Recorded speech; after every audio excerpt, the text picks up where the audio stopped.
Hola, ¿qué tal? Sean bienvenidos a esta emisión de Ask Sessions. Mi nombre es Leonel González y tengo el honor de compartir este espacio con el doctor Jesús Álvarez, quien viene a platicar con nosotros acerca de este tema, que es la pregunta aspirantes y admitidos, ¿quién debe prepararse mejor? Bienvenido, Jesús, ¿cómo estás?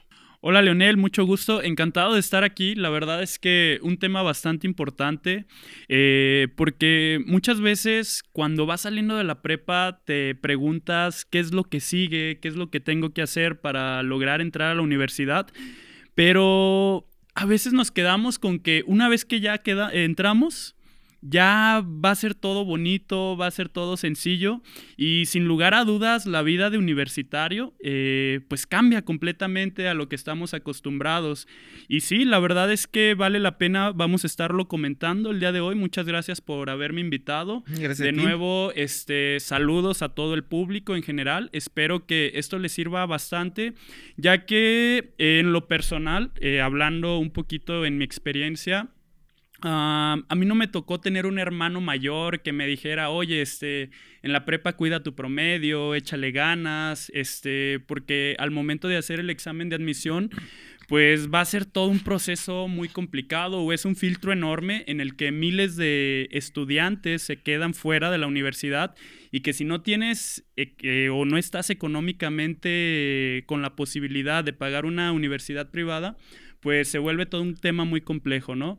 Entonces, pues sí, vamos comenzando con el tema y pues hablemos de lo difícil que es todo este proceso de admisión para poder ingresar a la Universidad de Guadalajara. Sí, bien, como bien comentas, el detalle no es solamente, o sea, son dos panoramas súper difíciles, muy complicados y muy distantes entre ellos, que es el mundo de un muchacho, de un joven, de una muchacha que quiere ser admitido a una carrera que se tiene que preparar, más si son carreras de puntajes altos, tiene que prepararse muchísimo, básicamente en matemáticas y español, pero de manera muy profunda en ambas cosas y muy puntual, porque son temas muy puntuales los que la guía del College Board aborda y posteriormente el examen, pero también el mundo distinto del admitido, en el que no sabemos, o sea, ya depende de cada quien, incluso también a lo mejor de cada carrera,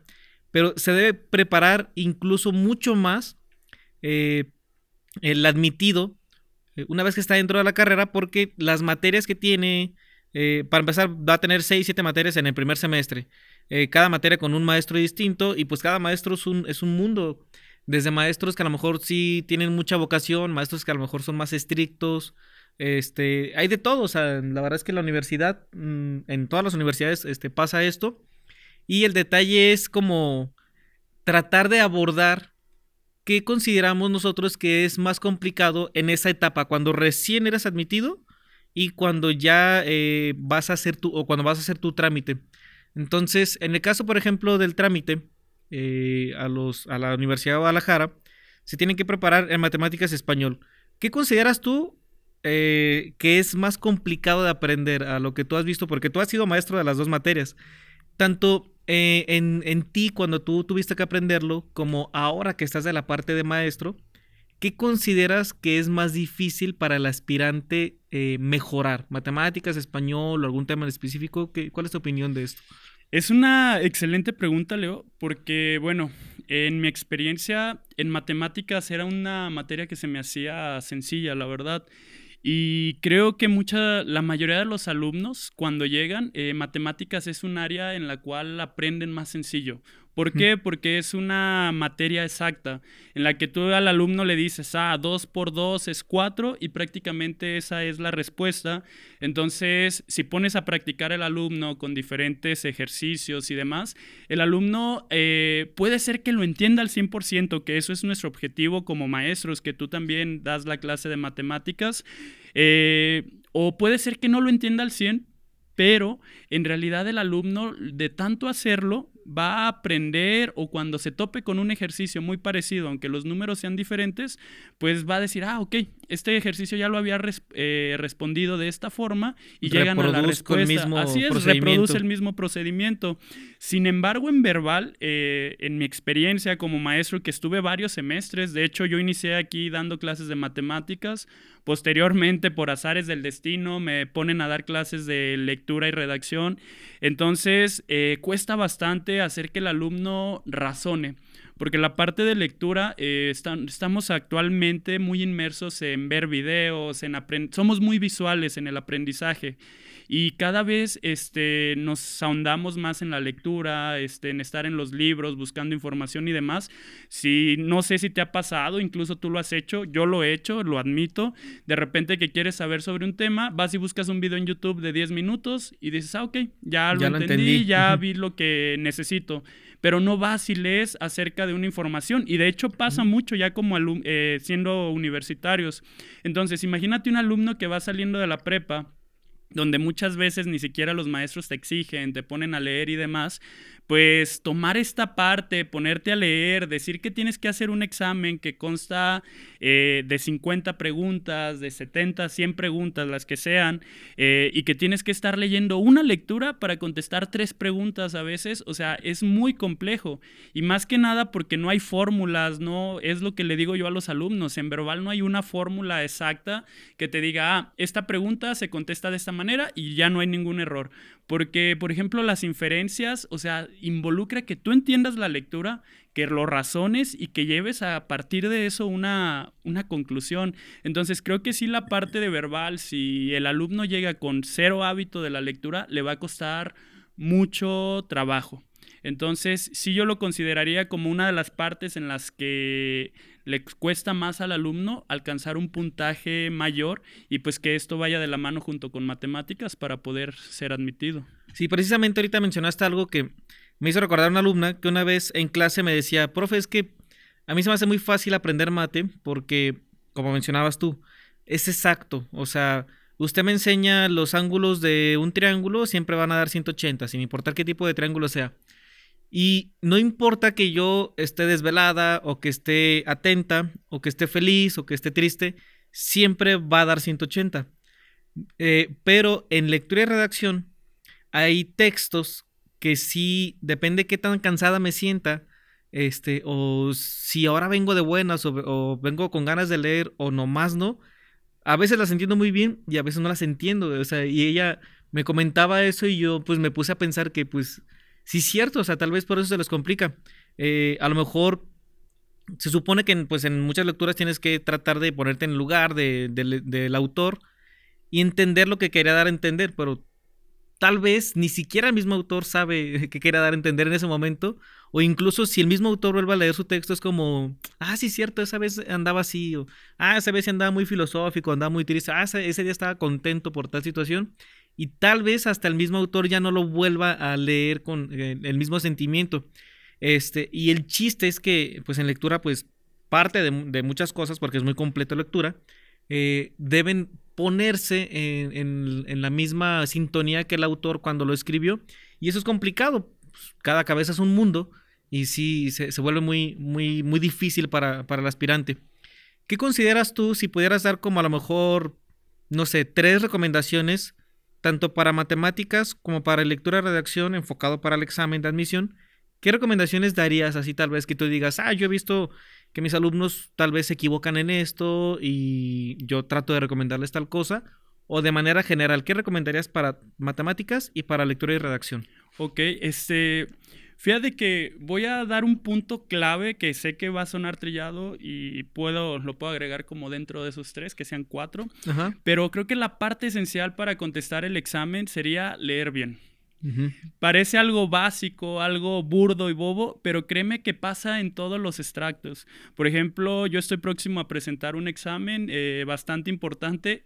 Estoy tomando un curso inclusive para presentarlo. Y créeme que la primera regla que nos dijeron es leer bien. Y pasa bastante, porque incluso a veces puede ser una pregunta muy sencilla y que tú en lugar de leer, te están preguntando cuál no, y tú por leerlo no te fijas en ese no y contestas completamente lo contrario.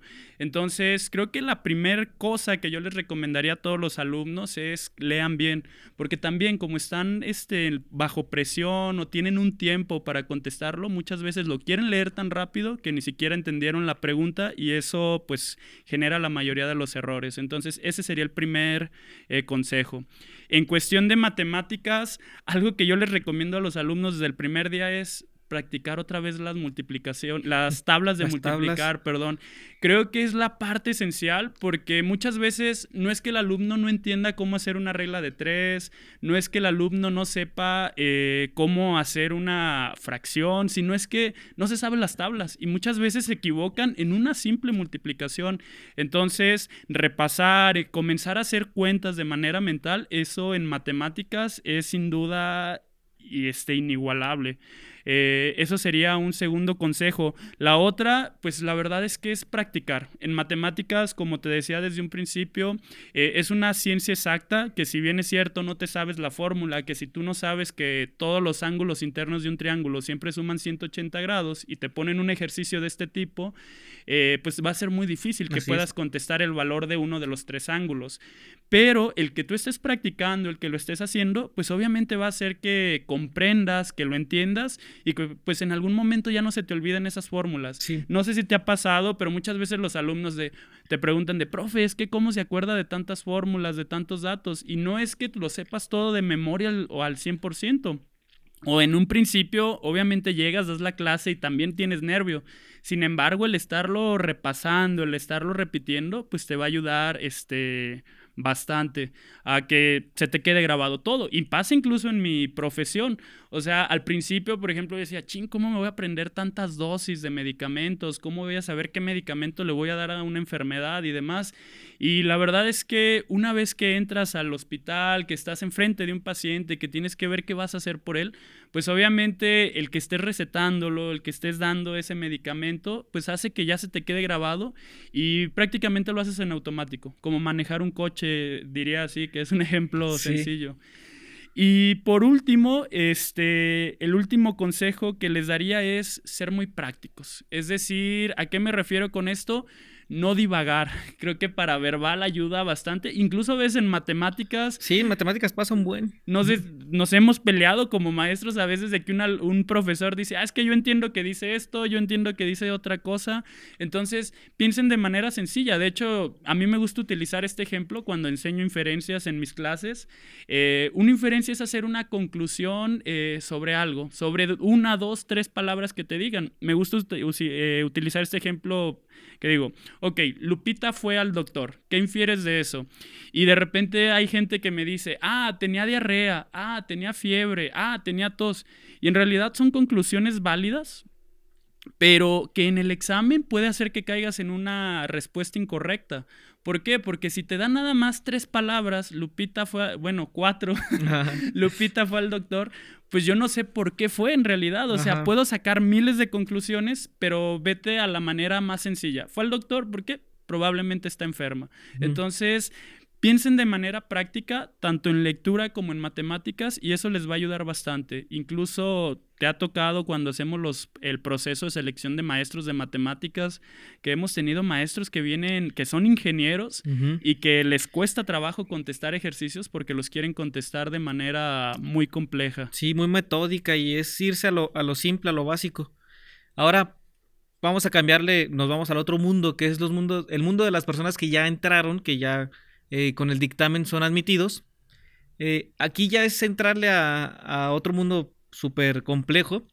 Yo les digo a mis alumnos que son aspirantes que se vayan preparando, porque van a recibir como un golpe de emociones y de pensamientos, porque una vez que son admitidos, la vida de un universitario es completamente distinta a lo que conoces. Sin lugar a dudas. O sea, por ejemplo, en la prepa, pues todavía te consideras un chavito, que ahí andas ahí en el desorden, aprendiendo ahí de tus amigos, a convivir, etcétera, agarrando mañas, costumbres, etcétera. Pero una vez que estás ya dentro de la universidad, o sea, ya es como te cae el golpe de que, estoy en la universidad, ya soy un adulto. Los maestros te tratan como un adulto y esperan que te comportes como tal. ya no es tanto así el desorden y eso, no es tan común, o por lo menos si hay personas que lo hagan, sí se ve como muy criticado, sí se ve muy extraño. Ya empiezas a pensar en, híjole, voy a conseguir un empleo, pero empiezas a ver tus clases.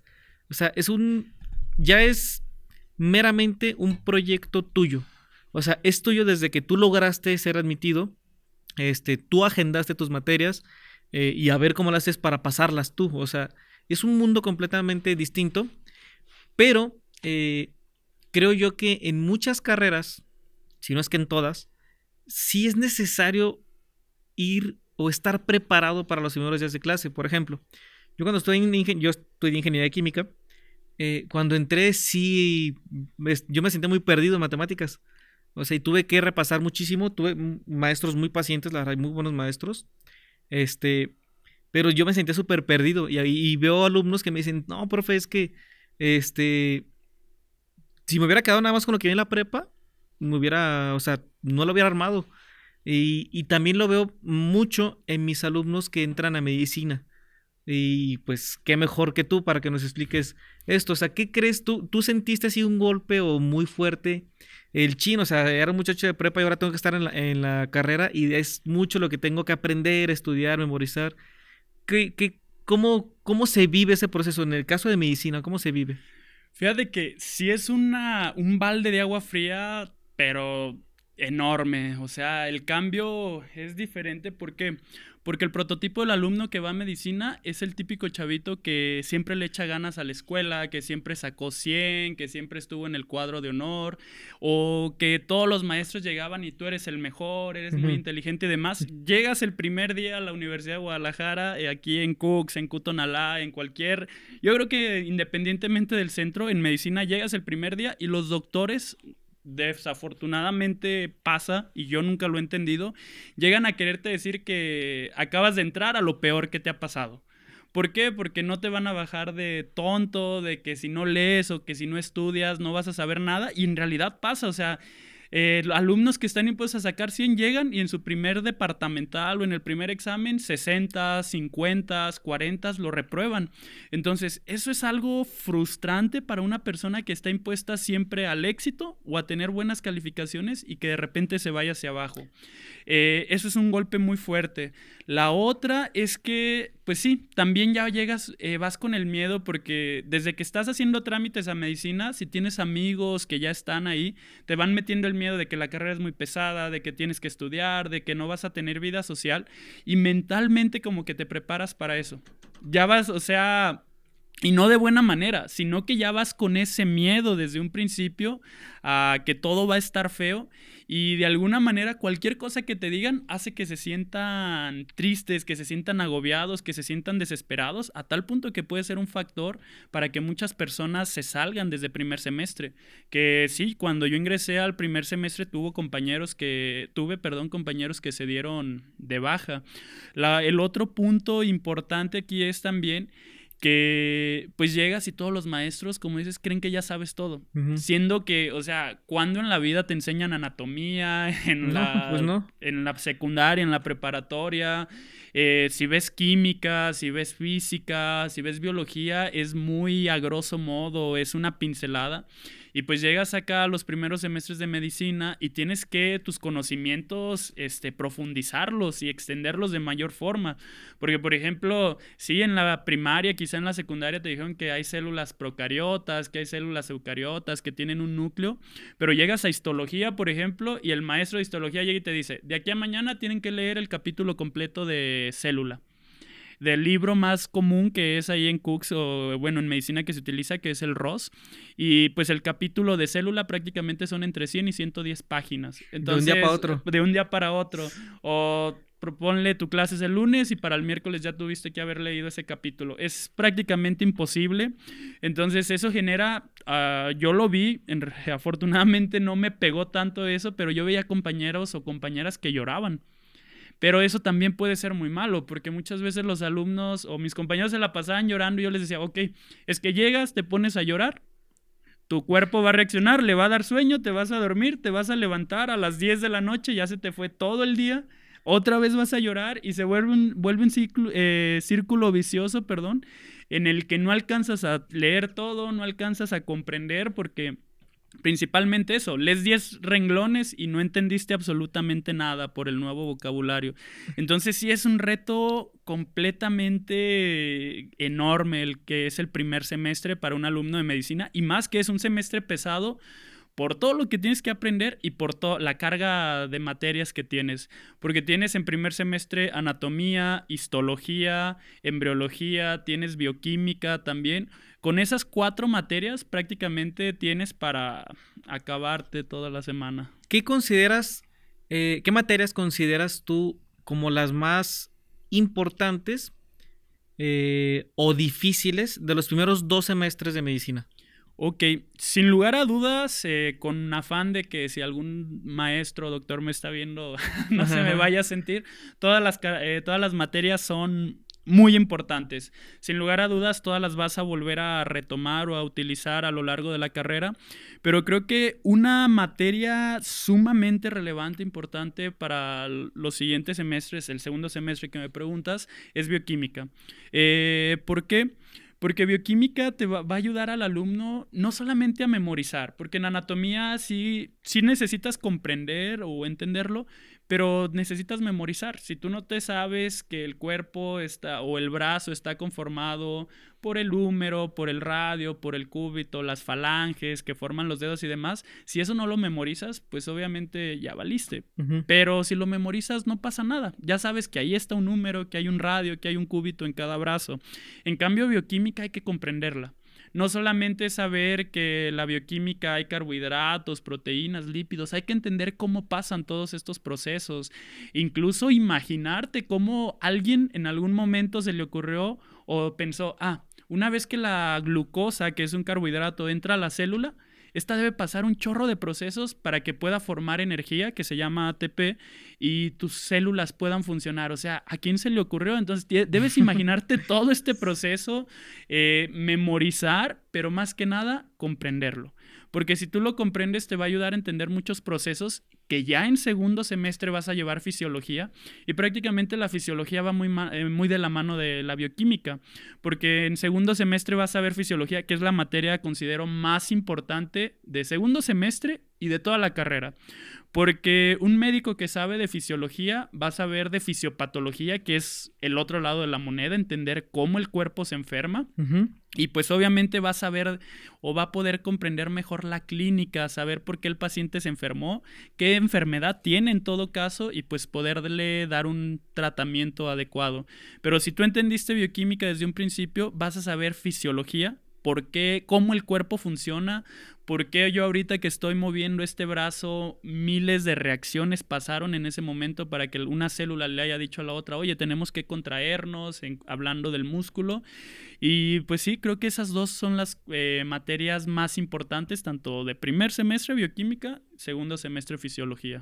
Si pudieras imagínate que pudieras viajar en el tiempo al pasado, y te pudieras dar un consejo a ti en tu primer semestre. O sea, tú te encuentras con Jesús Álvarez del primer semestre de medicina, y ¿qué le dirías así? ¿Qué consejo le dirías de, haz tal cosa, enfócate en esto, o no hagas esto? ¿Qué le recomendarías para que, digamos, hubiera sido más, digamos, provechosa todavía de lo que fue, porque Jesús es un gran doctor, pero para que fuera un poquito más provechosa, o más cómoda tu estadía en la carrera?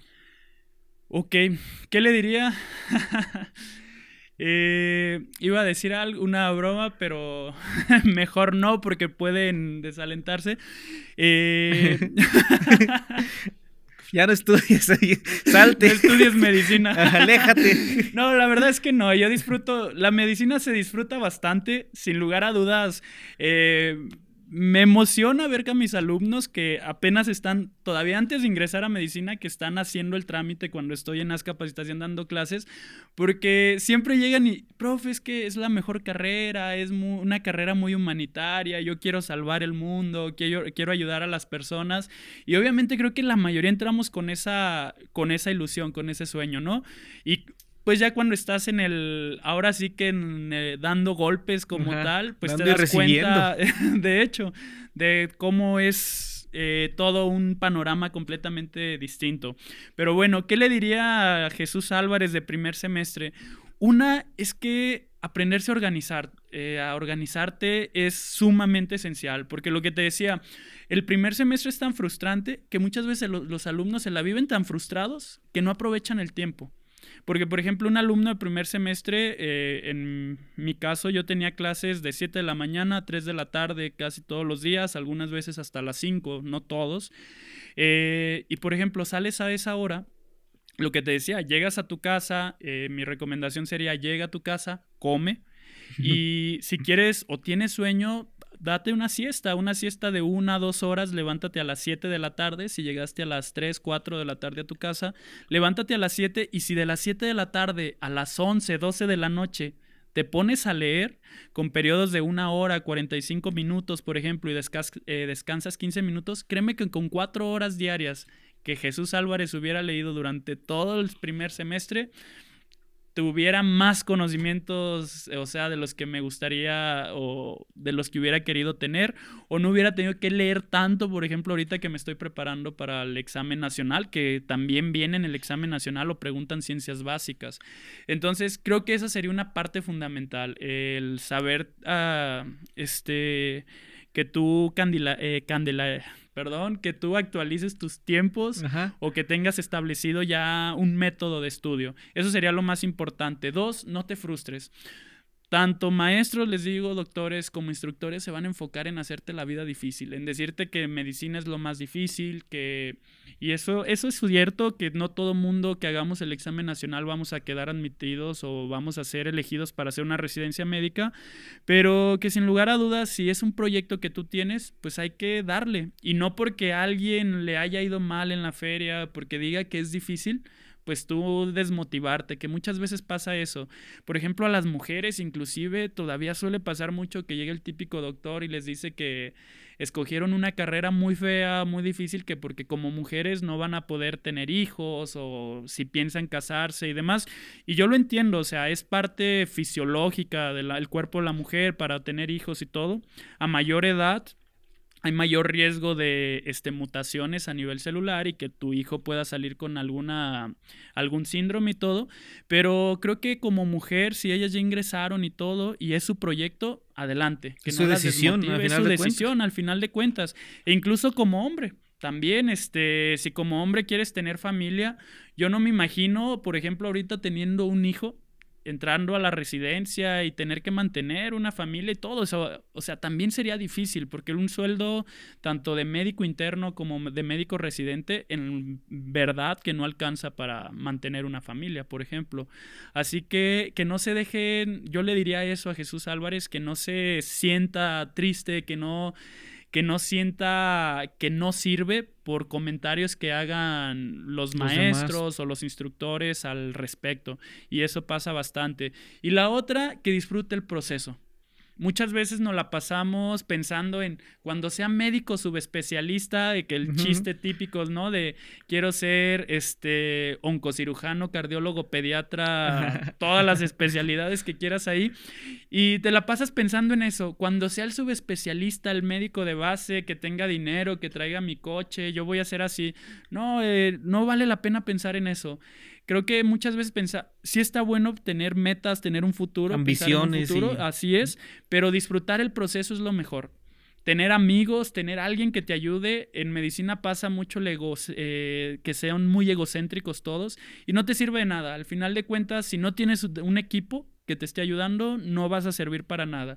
El mejor médico no es el que lo sabe todo, es el que sabe trabajar en equipo, que sabe trabajar en su equipo con enfermería, con el psicólogo, con el nutriólogo, con el camillero inclusive en un hospital para que te ayude, que es muy esencial para que pueda llevar un paciente que le tomen un estudio y todo. Entonces, formar un buen equipo de trabajo desde primer semestre les va a ayudar de sobremanera. Entonces, yo le diría eso a Jesús, haz amigos, porque esos amigos de la carrera te van a ayudar durante todo el proceso a que lo disfrutes, a que aprendas mejor y que pues siempre tengas a alguien ahí en quien regocijarte. Sí, algo que les recomiendo a mis alumnos es que desde que están en el curso, o sea, se fijen quiénes son, o sea, háganse amigos bien, un grupo de estudio, y esos mismos amigos que están ahorita en nuestras aulas preparándose para su examen, o sea, al rato van a ser los amigos que se van a estar preparando para su acto académico, para su examen de las residencias, etcétera. He tenido el gusto de conocer a grupos de alumnos que han quedado y que siguen frecuentándose mucho, que incluso tratan de tener como el mismo bloque, las mismas materias, y todavía siguen siendo los mejores amigos dentro de la carrera de medicina. Pues bueno, Jesús, te agradezco mucho el tiempo. No, al contrario, Leo. Jesús está dando un curso de bioquímica para las personas que hayan sido admitidas a la carrera a cualquier carrera enfocada a ciencias de la salud. Y ya tiene mucho tiempo dándole. La verdad es que hemos tenido muy buenos resultados. A todo el mundo le ha gustado mucho. Yo le auguro un excelente futuro al doctor Jesús. La verdad es que creo que va a terminar siendo director de un hospital. De mí se acuerdan. Y pues bueno, muchísimas gracias, Jesús, por acompañarnos. No, gracias, Leo, por la invitación. Y tocando un poquito ahorita que mencionaste lo del curso, efectivamente vamos a estar impartiendo, ya tenemos varios semestres impartiendo este curso. Sin lugar a dudas ha funcionado bastante. Como te decía, es de las materias más importantes que hay que comprenderlas y que les cuesta, es un coco en los alumnos en primer semestre. Y la verdad es que nuestro objetivo aquí con el curso es no nada más pues llegar como el típico maestro y hacer preguntas al aire y el que no conteste sacarlo del aula, no. Aquí el objetivo es que, pues enseñarles, o sea, tenemos ya aquí varios tiempo dando clases en Capacitación y pues ahora que me toca me ha tocado dar este curso ya en un área en la que me gusta, sobre todo en cuestiones de medicina y que ahorita que ya he ido avanzando cada vez más en la carrera y tengo la oportunidad pues de comentarles algo más clínico, no solamente el lado bioquímico, sino también la parte importante que tiene la bioquímica ya en la medicina, en la parte clínica, pues espero que los alumnos les sea lo más grato y ha funcionado bastante. Por ejemplo, te decía, entran y los maestros creen que ya sabes química orgánica, y que es una materia que no van a llevar en primer semestre. Sí, ¿no? Entonces, pues sí, nuestro objetivo es tomar estas bases de química orgánica, que el alumno entienda desde un principio cómo surge todo y pues que paso a paso vaya comprendiendo la mayoría de las cosas. Y pues sí, o sea, yo ahorita hablé desde el punto de vista de medicina, pero la bioquímica es esencial en todas las carreras de ciencias de la salud. Nutrición, de hecho, los nutriólogos en lo personal, yo siempre he considerado que son los másters en la bioquímica, hablándolo en cuestiones ya médicas. Uh-huh. Para nutrición es esencial que sepan bioquímica. Un odontólogo que sepa cómo se produce una caries sería importante porque es un proceso bioquímico al final de cuentas. Un enfermero, alguien que esté estudiando cultura física y deporte, así que prácticamente cualquiera le podría ayudar este curso. Muy bien, igual si quieren tener un poquito más de información pueden contactar a la empresa Capacitación, hermosa empresa para la que nosotros laboramos. ¿Cuál laboramos? Estamos aquí conviviendo en familia y nos pagan por estar conviviendo entre todos. Pues de nuevo, nuevamente te agradezco, Jesús. Gracias, agradezco Leo. a todos ustedes por estarnos viendo y nos vemos en la próxima emisión de Ask Sessions, que va a estar muy interesante. De todos modos, por favor, déjenos en los comentarios si quieren tener a alguien en específico aquí o algún tema que quieren que abordemos. Con mucho gusto estamos atendiendo. Pues de nuevo, muchas gracias, Jesús. Gracias, y Leo. nos vemos. Hasta la próxima. Hasta luego a todos. Un gusto. Muy bien.